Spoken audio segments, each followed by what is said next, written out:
I was asking you before about potential cooperation between the United States and Syria, but the problem that many would have with that is the continued allegations of human rights abuses by your government. Now, just today, we have a new report from Amnesty International about Sadaya prison, human slaughterhouse, they call it, 5,000 to 13,000 detainees hanged in mass hangings there, horrific conditions, trials of blindfolded prisoners, 1 to 3 minutes in length, no lawyers, secret, all in secret.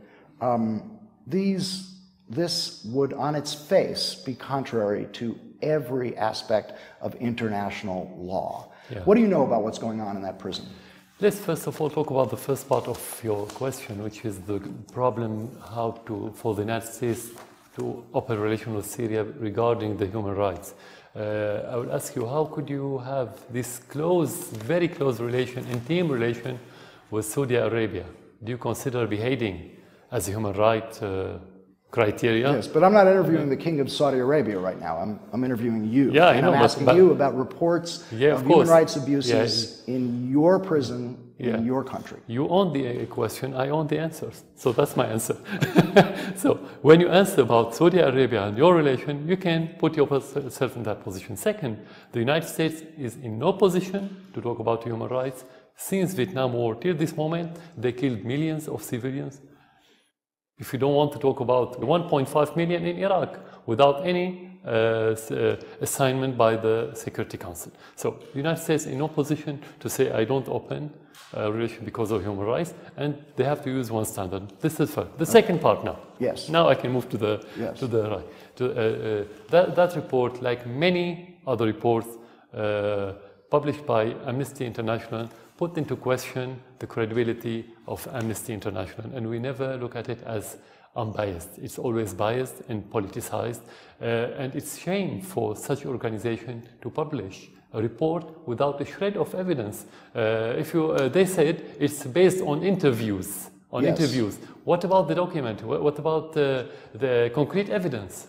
Not single interviews with 4 former prison officials and guards, 3 former Syrian judges, 3 doctors at the prisons. It means nothing. No, it's interview. No. When you need to make a report, you need evidence, concrete evidence. You can make any report. You can pay money to anyone, like Qatar did last year. They paid money for such a report, and they brought their own witnesses, and they made a report. The process, I want to just read you something from the report. The process of the hangings is authorized by officials at the highest levels of the government. Death sentences are approved by the Grand Mufti of Syria and by either the Minister of Defense or the Chief of Staff of the Army, who are deputized to act on behalf of President Bashar al-Assad. First of all, what the evidence? So this is first. Is it true Second, or not? No, it's not true. Definitely not true.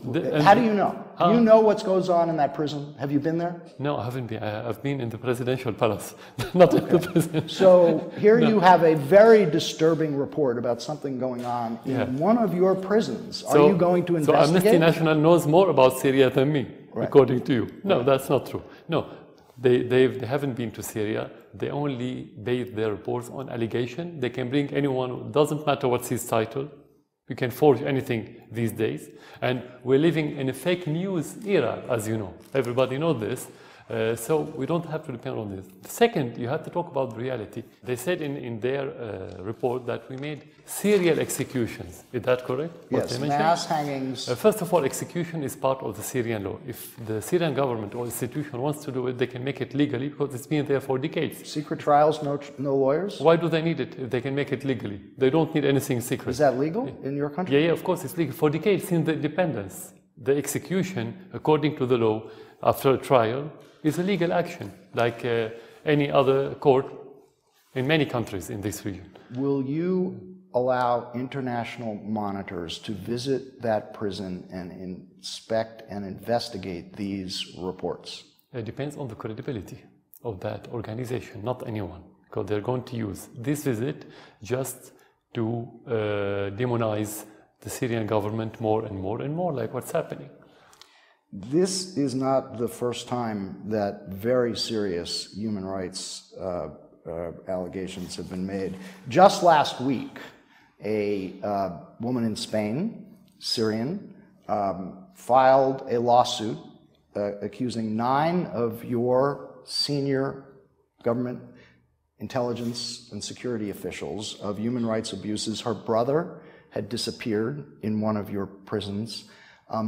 You asked about documents. The lawyers who have filed this, accusing your government of human rights abuses, have collected 3,000 pages of evidence and over 50,000 photographs taken by one of your former government's photographers showing emaciated, tortured bodies in your prisons. Who verified the pictures?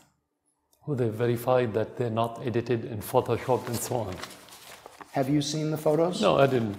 Have you seen the photos? No. I saw some photos in previous reports, but it's not about the photo. How can you verify the photo? You have said that the... Do you have a photo? I do have the photos. Can you show it to me? Yes, I'll be happy to.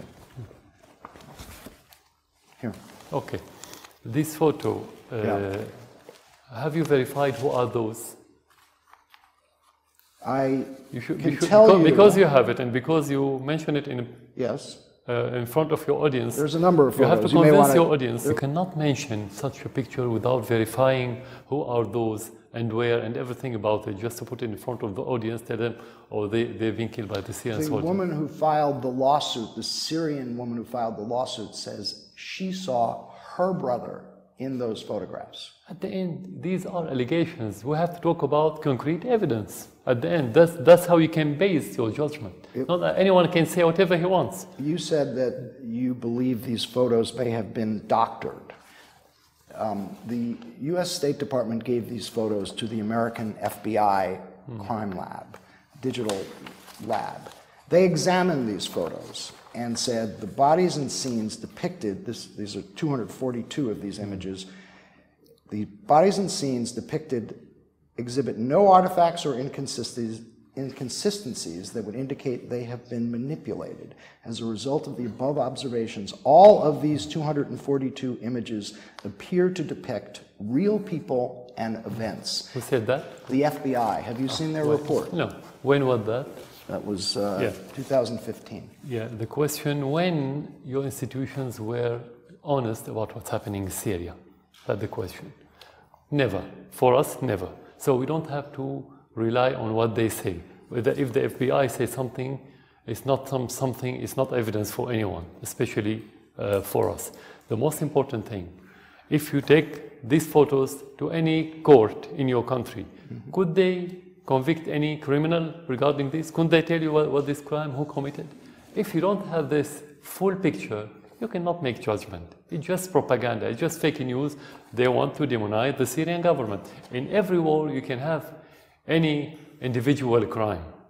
It happened all over the world, anywhere, but it's not a policy. But let me if I hear what you're saying, the FBI is just forwarding propagating propaganda. Amnesty International is propagating propaganda. Everybody is conspiring against the Syrian government. Why? Ask them. You're the one making the allegation. No, I'm not making an allegation. They supported the terrorists. And you go back to what they said. John Kerry, a few months ago, said, by his voice, that we were watching ISIS advancing, and we expected the Syrian president to make concessions. What does it mean?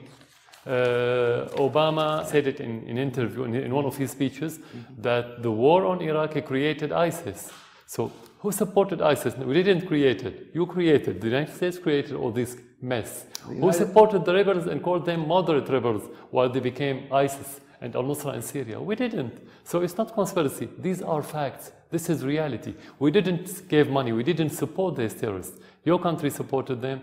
UK, France, publicly, and they said they sent armament. We didn't. So you can take that. It's not my allegation. It's your official allegation, including Joe Biden, the vice president of Obama. He said, about Saudi Arabia and other countries That's Saudi supporting this Arabia, extremism. but the United States... So if it's allegation, it's their allegation. It's American allegation before it's been Syrian allegation. The United States and its coalition partners have been bombing ISIS in Iraq and in Syria. It's supporting the Iraqi army in its efforts to liberate Mosul from ISIS. How can you say that the United States is supporting ISIS? Can you explain to me how could they defeat ISIS in Iraq, and ISIS was expanding since the American coalition started attacking in Syria? Now? It's been expanding. No, is it expanding now? It started shrinking after the Russian intervention, not the American one. How could they use our oil fields and export with thousands of barrel trucks to Turkey without being seen by your drones and by your satellites, while the Russians could be able to do so and attack them and destroy all their facilities? How? If this is cosmetic campaign against ISIS. Just to be clear, I have shown you the FBI report, I've shown you the photographs, I've shown you the Amnesty International report. Will you cooperate in investigations to determine if these very serious reports are in fact true? You showed me many things, but you didn't show me a single evidence. I showed you an FBI report. No, it's not evidence at all. It's actually the contrary. Any American institutions for us during the Syrian crisis was against the realities, was the opposite of the truth. That's how we look at it. So it's not Syrian institution, we don't care about what they say. For me, what I care about is what reports I have from Syrian people. And we had investigations because we have many claims regarding not the mass crimes, actually more individual acts. And we've been investigating many, and many people were punished. But that happened in every war. Are you disturbed enough about any of this to try to determine the truth yourself? I think you should show it to the Western officials to ask them that question. Are they disturbed to see what's happening since they started supporting the terrorists in Syria, this killing and this destruction? That's the question. Of course I'm disturbed. I'm Syrian. I have this natural... you are disturbed about this? About these reports? What's happening in Syria? No, not about the report. Not about this? No. Okay. I'm disturbed about what's happening in Syria. It's my country. It's been destroyed by proxy terrorists, of course. You have acknowledged that your troops in this war have committed mistakes in its prosecution against the rebels, and that anyone could be punished. So how many mistakes are we talking about? No, I didn't say that. I never said. I said there are always mistakes in any action.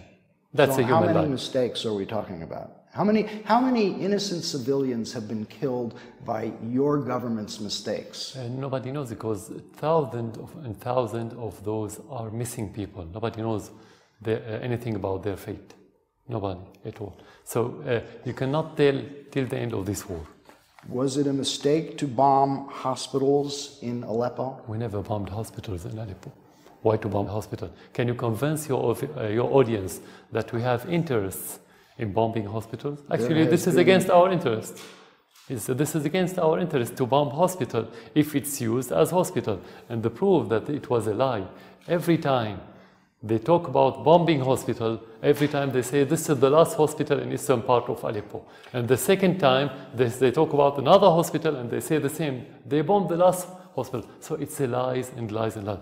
We can spend the whole interview talking about lies, and we can talk about the truth and the reality. I have to talk about the reality. Is it a mistake to use barrel bombs and chlorine gas? You have to choose which part of the narrative is correct. Once they said we are using indiscriminate bombs, and they called it barrel bombs.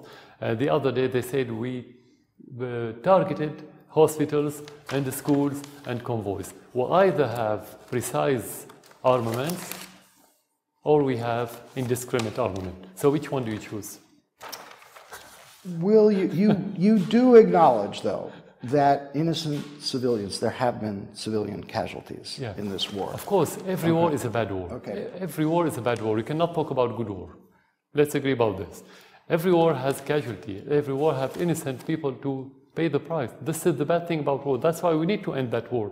But having casualty doesn't mean not to defend our country against the terrorists and against the invasion from abroad through those proxies by foreign countries like the Western countries and the regional ones.